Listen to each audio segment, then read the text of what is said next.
He's got past Mark Blundell and is now trying to get past PJ Jones as the laps continue to count down, and we've got something like just over 15 laps to go. Franchitti is the car ahead now of Michael Andretti. As you can see, the Hogan racing car of the Scotsman. He hasn't had such a competitive run as he had in Gateway, but he's not going to hold up Michael Andretti here. You're just looking back at the replay of Andretti going past Jimmy Vasser, and in the end, he made it look fairly simple. Got down the inside into turn one, and there wasn't a lot that Jimmy Vasser could do. Textbook pass for the lead there, as you say, Ben Edwards, and a great pass by Michael Andretti. Less than a second between them now, 14 laps to go. Michael Andretti has Greg Moore firmly in his sights. He knows he's faster. Of course, catching him and passing him are going to be two totally different things, particularly Greg Moore desperately wants that first victory. But don't forget, Jeremy, that Andretti did come into the pits earlier on that yellow. He can afford to run a richer fuel on his car than Greg Moore. Greg Moore's trying to save fuel, don't forget. He didn't come in. He's probably having to run it a little bit more lean, and that just won't give him the same sort of pace. So they've got to be so careful now. The team have got to decide whether it's worth risking perhaps running it a bit richer and keep Andretti behind them, or will that make them run out of fuel before the checkered flag? It's a fascinating scenario. It certainly is. He's running a beautiful line, Greg Moore. He looks so consistent through here. He's on the throttle smoothly. It's a beautiful drive from the young Canadian, and he's doing absolutely everything as he should be. He's so smooth. He's got the handle on Michael Andretti. I think Michael's got nothing for the Reynard Mercedes there of Greg Moore. 22.2 last time around for Greg Moore. He's stepped up the pace. Well, they don't seem to be quite so worried about fuel as we might think. Perhaps they're okay, and in that fuel window to make it to the checkered flag. Dario Franchitti's car came past us, sounding somewhat off, I think, that time around. Dario now is back actually down to 16th place and struggling as we go back towards the battle for the lead. We're watching on the back stretch there. There's Gugelmin moving in on Paul Tracy coming into turn 3. Yeah, that's the battle for sixth position still, and these two have been hard at it for the last few laps, but it looks as though Tracy's lost some speed, and Gugelmin looks for the inside and takes the sixth place away from Paul Tracy. Tracy's run of success is going to come to an end here in Milwaukee. A hat-trick of victories is not going to be backed up by number 4, but there's just 9 laps to go now for the race leader. Greg Moore still with the advantage over Michael Andretti, and he's managed to maintain it pretty much the same. You can see it's down to 0.7 of a second on the last lap. There's a bit of traffic around. That's where Michael Andretti seems to be able to close up, and it's really going to be a question of how much traffic are they going to get into in the last few laps. What do you reckon, Jeremy? Are they going to be into a gaggle of cars, or are they going to have a fairly clear run? Yeah, not quite tough to say, to be perfectly honest. I think it's Alex Zanardi ahead of them there, so he's not going to be an easy guy to get around. There is Dario Franchitti, who's still limping around there, well off the pace. Alex Zanardi goes around the outside of him. Greg Moore up behind Zanardi now, and here we're on board Michael Andretti. Moore looks inside Zanardi. Zanardi chops across to take the line. But this is given an opportunity to Michael Andretti now. He can feel it. He knows there's a chance to take win number 6 here at Milwaukee. And this is just setting the crowd mad. They can't believe it. It was the same last year. A tremendous battle to the flag here at Milwaukee. And now a repeat. And it's the same man involved, Michael Andretti. Greg Moore had an incredible race, but he's out to win his first ever event. And he's going to drive as hard as he can to hold on to the lead of this race. But Andretti closer and closer as we get down into the final 5 laps at the end of this one.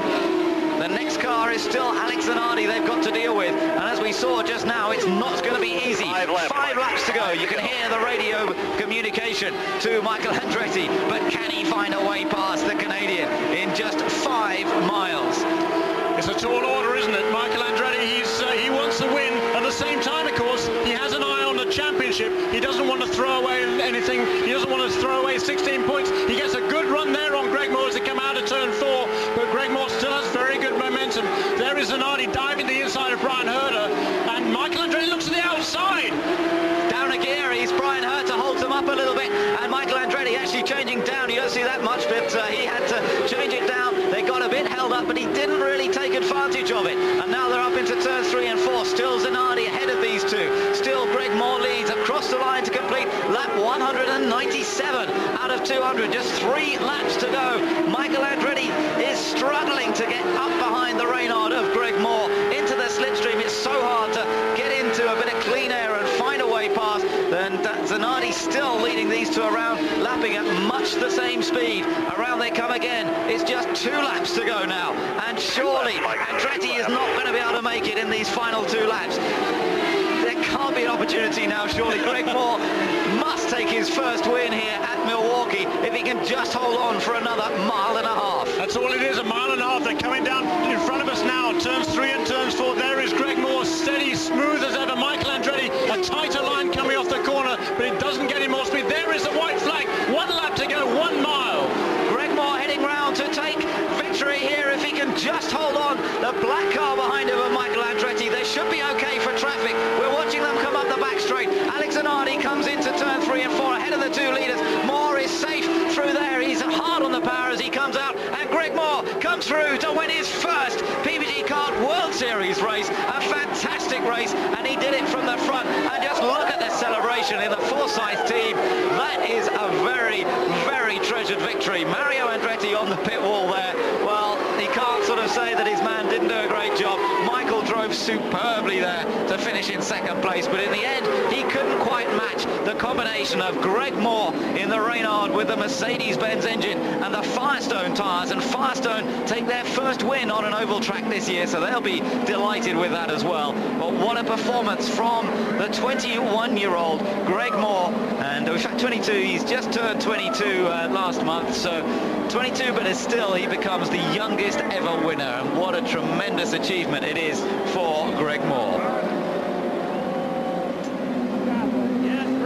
Well, down there in the pits, I've never seen you so excited. and just look at the excitement. Let's see if we can hear from him. Those tennis shoes got to be a great thrill for a dad today. Oh, yes, you know, we've been so close so many times, and had a couple taken away from us, and just everybody really worked. The whole players team just really worked for this one. Hey, great victory. Congratulations. Thank you. Well, there we could hear from Jerry Forsyth, and that was Rick Moore, actually, Greg's father, and Rick has been just a tremendous support to Greg. You know, he's took him through the lower ranks. He's been pretty much with the same team all the way through his career.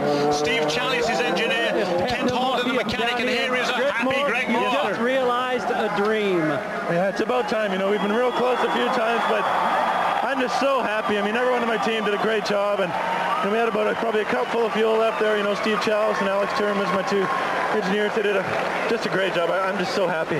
The youngest now winner in this type of racing in kart history. The feeling that you have, tell me about those last few laps, because I know you knew that Michael Andretti in that black and white number 6 was right there. Yeah, I knew Mikey was back there, but I knew I was a little bit faster than him. It was just a question of that slower traffic in front, but we got through it okay, and it's our first win, and I'm so happy.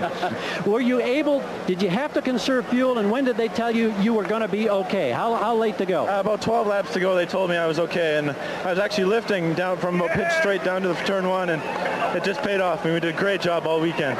In traffic all day long, any close calls for you, any major concerns? There was a couple of close calls, but, you know, we got it all, and I'm just so pleased. All my guys, they deserve this. All of Canada, all of North America saluting you right now, the youngest ever. Kick off the celebration, pal. Thanks a lot, bud. well done to Greg Moore. Absolutely brilliant. Michael Andretti, obviously not as excited as Greg Moore, but you've got to be pleased with that race. You put all kinds of pressure on him. Did you think you could run him out of fuel? I was trying. I knew he was close because he didn't pit, and I don't know how they made it. They made really good fuel mileage, but you know, they took a gamble and it paid off for them. At what stage did you know that you were in trouble? Could you tell, or do you still think he had a shot on that final lap? I was pushing him all the way to the end because I was there in case he bobbled. All I wanted was a little bobble and I would have had him, but I guess he bobbled down on the cool-down lap, so we were half a lap short. Perfect timing for Greg, not so good for Michael.